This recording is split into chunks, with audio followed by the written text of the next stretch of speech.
La entrevista del Telematutino 11, gente importante a tratar temas importantes. Nos acompaña una persona ya conocida en la República Dominicana y en el exterior, el doctor Iván Gatón, académico, catedrático y un experto, especialista en temas internacionales. Iván, muchísimas gracias, porque ya Iván no es tan fácil de conseguir por sus múltiples compromisos, aquí y fuera del país.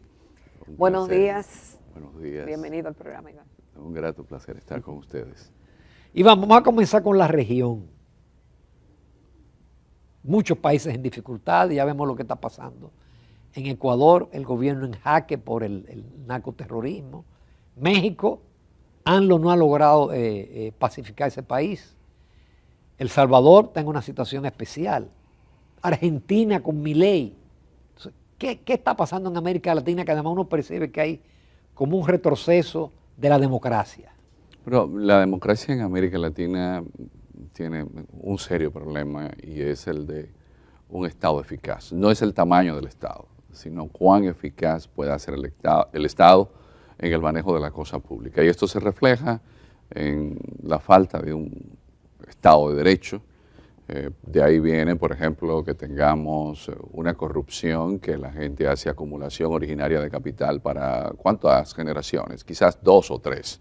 Eso es lo que indican los estudios, que en América Latina esa falta de institucionalidad también hace que la gente tome dinero, o los gobiernos tomen dinero prestado, pero ese dinero, la inversión no es la apropiada. Y, por ejemplo, lo vemos en el caso de Argentina, que tienen que dar un salto al vacío con alguien como Milei, a pesar de tener todos los recursos, tener recursos naturales, tener la población joven también necesaria para desarrollar el país no ha sido suficiente porque ese Estado no ha sabido aprovechar esa población.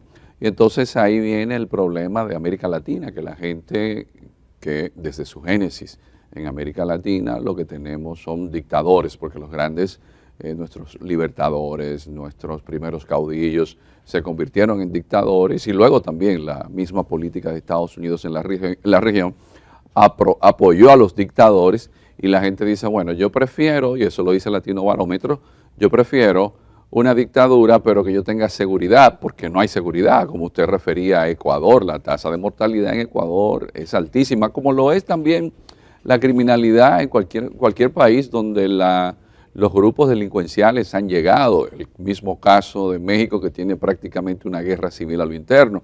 La gente olvida Brasil, pero Brasil es otro país que tiene prácticamente de 25,000 a 30,000 muertos al año, que eso viene a ser prácticamente una guerra civil. Y en muchos países no se contabiliza apropiadamente o no se da a conocer, pero los muertos diarios que provoca los grupos delincuenciales son muy altos. La gente dice, yo prefiero una dictadura, pero que me dé seguridad. Exacto. Y que me dé empleo. Y eso es lo que está sucediendo en América Latina. Y por eso hay fenómenos que nosotros en América Latina a veces buscamos la manera de darle una explicación, pero no hay que ir a una universidad de las más prestigiosas del mundo para darse cuenta que en América Latina la élite política y la élite económica todavía no han podido llevar a cabo un proyecto de país que le permita darle a la población el nivel de vida que se merece. Sin embargo, Iván, este año 2024 América Latina tiene grandes retos en términos políticos, pues hay elecciones en El Salvador en febrero, en Panamá y la República Dominicana en mayo, en México en junio, Uruguay en octubre y Venezuela a finales de año. Sin contar que también hay otras elecciones locales en Costa Rica, en Brasil y en Chile.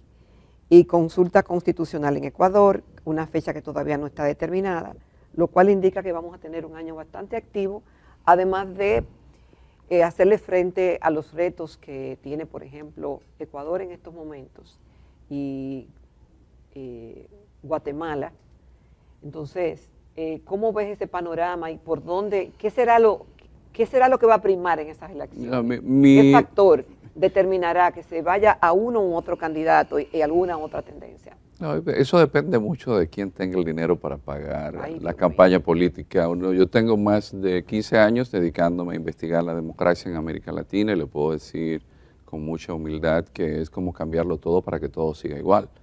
Porque las bases, sí, es votar, don Ramón, para cambiarlo todo para que todo siga igual. No, pero se cambian los actores. Por ejemplo, sí. en El Salvador no vamos a decir que todo sigue igual. Bueno, en Argentina, con este presidente que tenemos, pareciera que no es para seguir igual. Pero hay algo que debemos verlo en el más largo plazo. ¿Puede realmente un gobierno en 4 años hacer las transformaciones sociales del largo plazo de un país? Por ejemplo, en el caso de El Salvador, que la gente habla de Bukele. Las causas por las cuales la gente ha permitido a Bukele gobernar bajo estado de excepción, cambiar la Constitución, las está abordando de manera apropiada, que cuando él se baje de ese tigre, que es el poder que él tiene ahora, existe un elemento fundamental, Jacqueline, que nosotros pasamos por alto para que nuestros países puedan avanzar, y es el institucional. La debilidad, la fragilidad institucional de nuestros estados, eso es penoso. Por eso es que no se aprovechan las oportunidades. Y por eso tengo que decirlo, porque es verlo desde una perspectiva histórica universal. ¿Qué son 4 años? ¿Qué son 8 años? ¿Dónde están los proyectos en países tan ricos como los países de América Latina? ¿Cómo se justifica en Argentina un Milei y el nivel de deuda externa que tienen? No se pasaron toda la vida cogiendo dinero prestado y haciéndole creer a la gente que estaban en una fiesta, y después hoy los argentinos descubren que no tienen nada guardado. No estamos viendo que tenemos las mayores riquezas en, bueno, por ejemplo, un país como Venezuela, la mayor reserva de petróleo del mundo, todos los minerales que necesitan. Y miren dónde está Venezuela. No lo vemos también en el caso de Ecuador. Cuando hablamos de estos niveles de delincuencia, de criminalidad, es que el crimen organizado se ha dado cuenta que ese Estado que está llamado a ser eficiente, no lo es, y es permeado, y se le paga más en Ecuador y en México, y donde hay grupos delincuenciales, de parte de ese narcotráfico, que lo que el Estado paga. Es más, y también cooptan a la gente que está en el Estado, porque el sector judicial entra allí. Entran allí los congresistas, porque ellos deciden después, ya yo no puedo seguir financiando políticos, ahora yo voy a ser político. Pero estamos hablando de países grandes, estamos hablando de que el jefe de gobernación del gobierno de Peña Nieto en México, en Estados Unidos mexicanos, ¿qué sucedió? Era informante de los grupos del crimen, pero no estamos hablando de que Orlando Hernández, el presidente de Honduras, uno de los países más violentos del mundo, está preso hoy, y su hermano, que era diputado. Entonces, en América Latina falta una fortaleza institucional, un Estado realmente eficaz que le permita a la gente no agarrarse a un discurso populista de alguien que se cree un Mesías, un Mashiach, un enviado de Dios, y que nos va a resolver los problemas en 4 u 8 años. Eso no lo hace un solo hombre. Iván, pero esa fragilidad institucional que tú dices que es un común denominador de los países de América Latina, ¿podría estar ligada a quién financia las campañas, a quién llevan los políticos? Y en este caso, obvio que el narcotráfico que has mencionado indirectamente, financia la política, porque tú decías, cuando te preguntaba de que quién... Son políticos. ¿Cuál es la tendencia? Y tú decías, bueno, depende de quién pueda pagar. Entonces, obvio que quien paga o quien invierte muchos recursos en eso es el narcotráfico. Pero que el marasmo viene por ahí, es ver las causas. Casi siempre, y por eso la medicina es bueno, cuando los médicos siempre estudian la etiología, es decir, las causas de la enfermedad. En América Latina, lamentablemente, los estados son débiles por un tema institucional. Estamos pensando que son los hombres. Entonces, te voy a ir más para atrás. Entonces, ¿qué provoca esa fragilidad que se da en nuestros países, pero que en otros no? ¿Cuál es el común denominador que nos hace frágiles, bueno, institucionalmente hablando? ¿Qué hace grande a otros países a pesar de que haya narcotráfico y de que haya todo tipo de personas? La fortaleza institucional. Ahí está la Unión Europea. Italia, el 15% del Producto Interno Bruto viene de los grupos mafiosos, y eso no hace que no existan jueces que fallen y le quiten las alcaldías a personas que son alcaldes y regidores, y eso es común en Italia, hay otros países de la Unión Europea que su 2% del Producto Interno Bruto viene de los grupos criminales, y eso no es un óbice para que se ataque. Y muy difícilmente un narcotraficante pueda ser candidato político.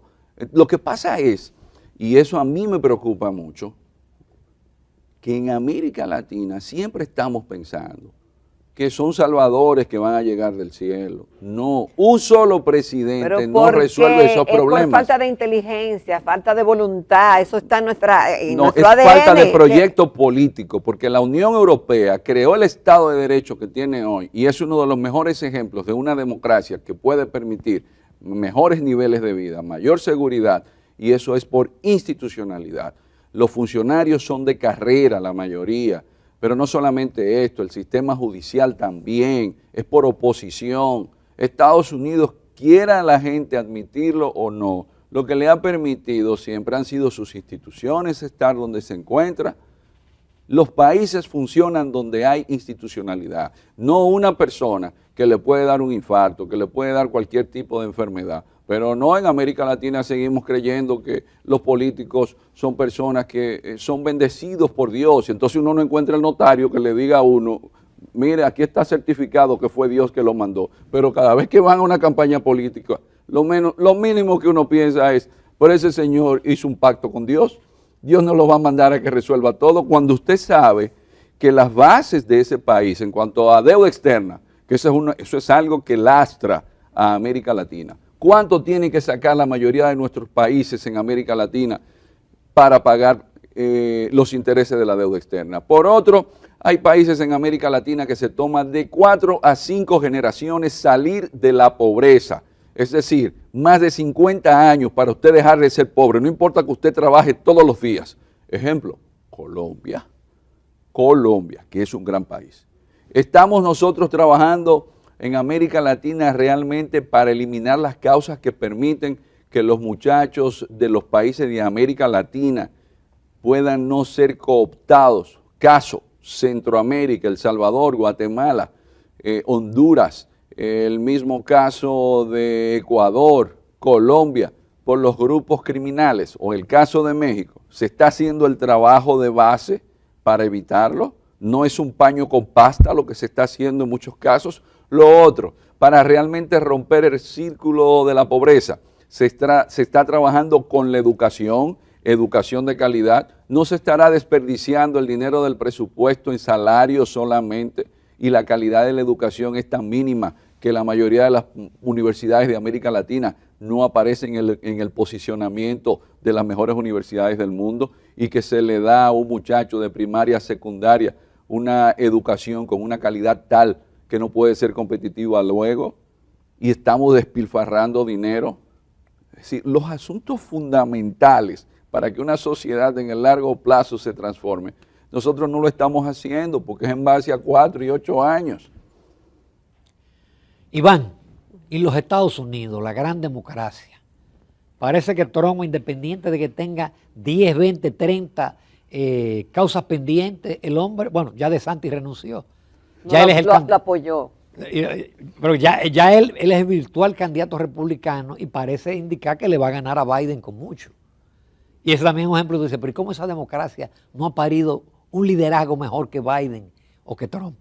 Bueno, eso lo explica también la propia historia, porque la perspectiva histórica universal nos muestra que cuando los imperios están en decadencia se dan ese tipo de inconvenientes. Sí.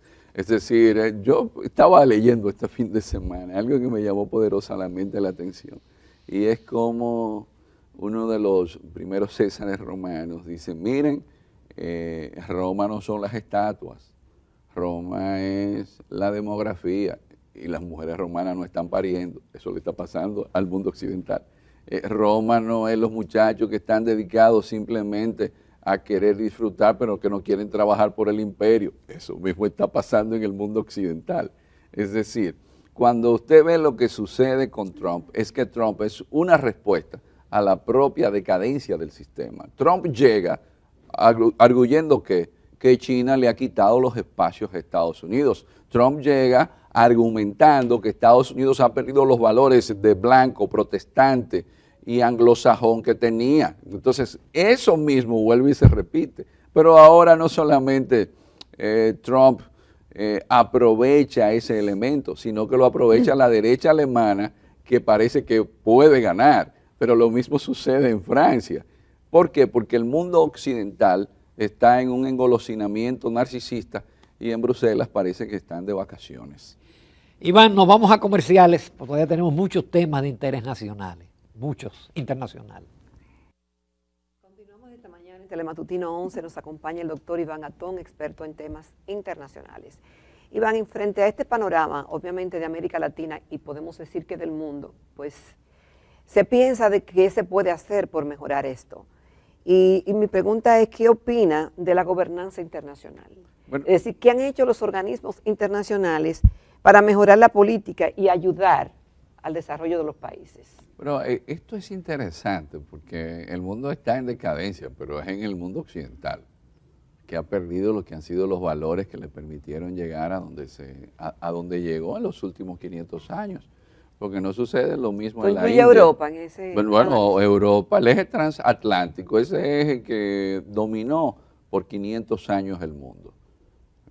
Europa, Estados Unidos, el mundo hace tiempo que todos los observatorios de inteligencia dijeron, el mundo se movió al Asia. Ahora, en el Asia no han dejado de ser confucianos, ni ser budistas, no va a ser influencer alguien que no ha dado a luz una idea ni con cesárea, con citocin, con 9 meses de embarazo en la maternidad de un hospital público. No, un influencer es una persona que ha hecho aportes en temas científicos, un influencer es una persona que ha llegado a niveles académicos que le permiten hacer un aporte a la sociedad, mientras nuestros hijos y nuestros nietos y los niños del mundo occidental pasan gran parte del día jugando en una consola vía internet. El gobierno de países que tienen más de 1.000 millones de personas, para no mencionar nombres, acaban de aprobar leyes más estrictas, aparte de que solamente los dejan jugar 4 horas, porque para un mundo donde viene la inteligencia artificial, ese muchacho no va a ser competitivo pasándose el día entero jugando. Entonces vamos a enseñarle más matemáticas, vamos a enseñarle más ciencias, más geografía en un mundo interdependiente. Eso es el mundo occidental. Hay más musulmanes en el mundo. Desde el siglo pasado el Islam ha crecido. Ahora, que los cristianos se hayan dedicado al buenismo y se estén dejando quitar el espacio, bueno, ya tenemos mezquitas no solamente en Haití, que han crecido mucho, sino también aquí en República Dominicana. Entonces, el mundo occidental, sí, esa gobernanza que usted hablaba, es una gobernanza que ahora mismo también se ve amenazada, o no amenazada, sino que tiene competencia, porque ya quien anda prestando el Fondo Monetario Internacional solamente, no, tenemos el Banco de la Infraestructura y el Desarrollo que dirige Dilma Rousseff, pero vive en Shanghái, y eso se dirige desde Pekín. Tenemos a los BRICS, Brasil, Rusia, India, Sudáfrica, pero tenemos a otra Indonesia también. Hay un mundo que se movió, que aquí en Occidente estemos un poco ensimismados, eso es otra cosa, pero ya hay acuerdos en muchos de esos países que incluso están negociando y no en dólares, que es la moneda referencial. Sí, una moneda asiática. No, lo que están usando es o el yuan o el renminbi. Y por ejemplo, vemos acuerdos interesantísimos.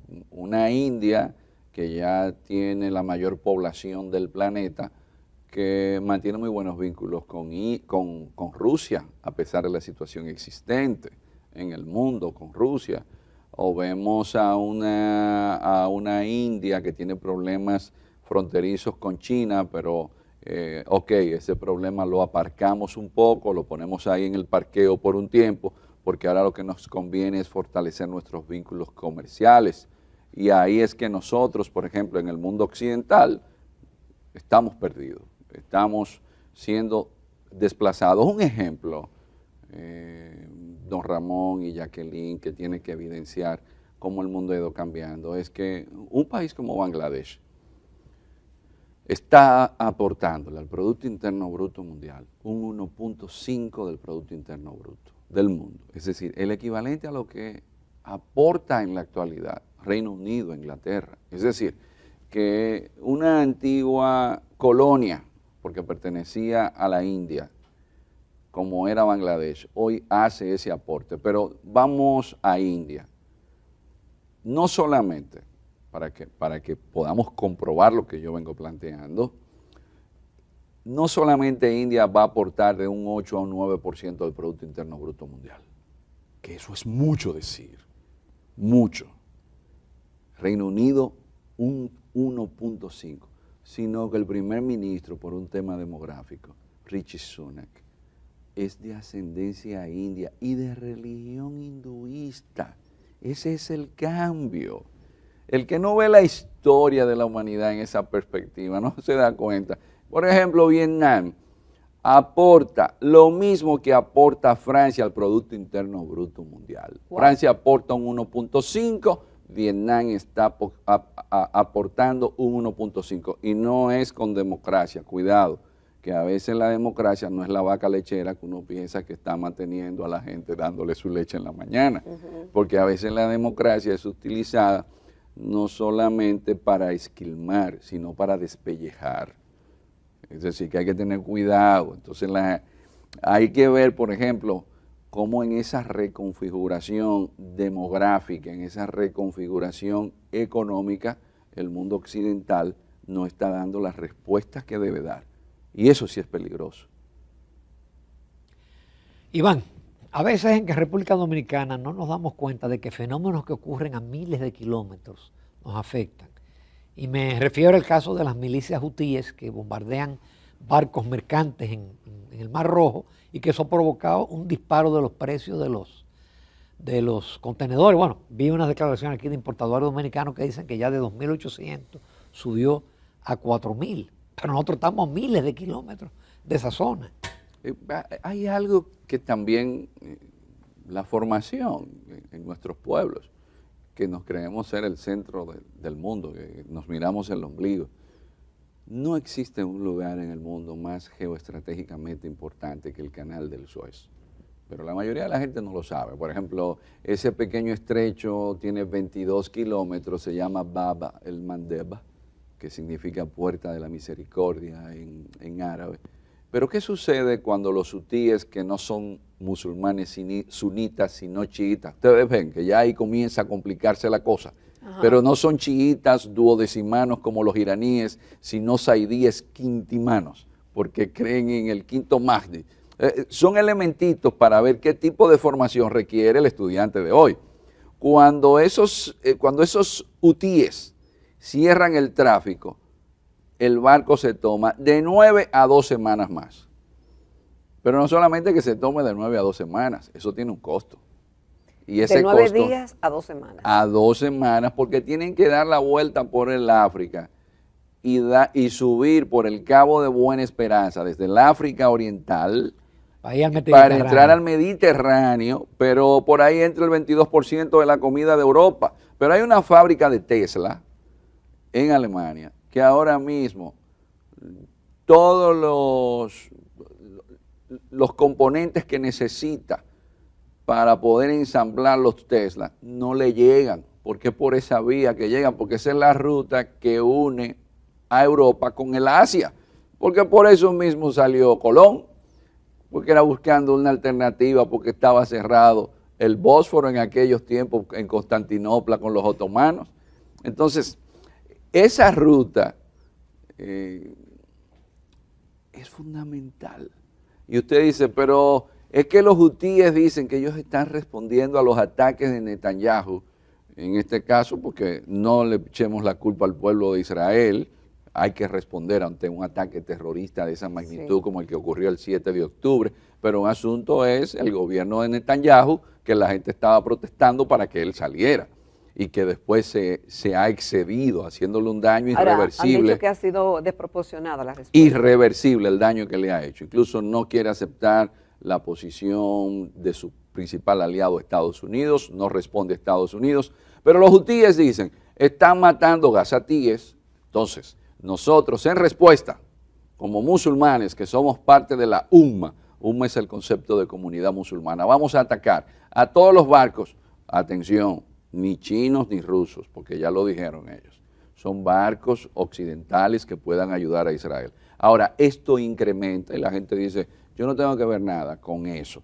pero eso le está afectando a usted. ¿Por qué? Porque los productos a nivel mundial, por la incidencia de estos ataques, van a incrementar y eso es parte de la inflación. Un mundo que estamos pasando por alto los efectos catastróficos para las economías a nivel mundial de la COVID, porque creemos que la COVID, eso ocurrió cuando la gripe española, mal llamada gripe española a principios del siglo, no, fue ayer. Entonces, a esa situación económica ya lastrada, larvada, se suma este escenario geopolítico tan increíble, porque, don Ramón, súmele al problema que tenemos ahora con el transporte en esa zona del mundo, a que están tratando de que los más de 300.000 millones de dólares que tenía Rusia en bancos europeos y estadounidenses, lo quieren tomar para dárselo a Ucrania, porque el Congreso de Estados Unidos no se pone de acuerdo para darle la ayuda a Ucrania, que ahora no tiene con qué pagar salarios. Entonces, fíjense lo complejo que está el mundo occidental, la situación en la cual nosotros nos encontramos. El horno no está para galletitas. No. Iván, como siempre, muy, muy agradecido y te vuelvo y te felicito por ese esfuerzo de trasladarte al interior y hablarle todos esos temas a los muchachos, a las comunidades. Es una siembra. ¿Sabes que descubrí tanto con los jovencitos del convento en Constanza, bueno, casi en todo el país, también las matas de Farfán? Aquí hay muchos jóvenes interesados en los modelos de Naciones Unidas. Lo que sucede es que se puede hacer mucho con poco y hay que bajar a esas personas que no han tenido la oportunidad en educación de que alguien se siente con ellos y les pueda explicar. Y uno lo que tiene que hacer es dar las gracias por la oportunidad, porque en mi caso, mi formación fue el Estado que me la dio. Y yo vengo de escuela pública y vengo de Sabana Grande de Boyá, que me la haya pasado estudiando la mayoría de mi vida en el extranjero, es gracias al Estado Dominicano. Muy bien, muchísimas gracias, Iván. Gracias, Iván. Y nos vamos a comerciales, recta final del Telematutino 11.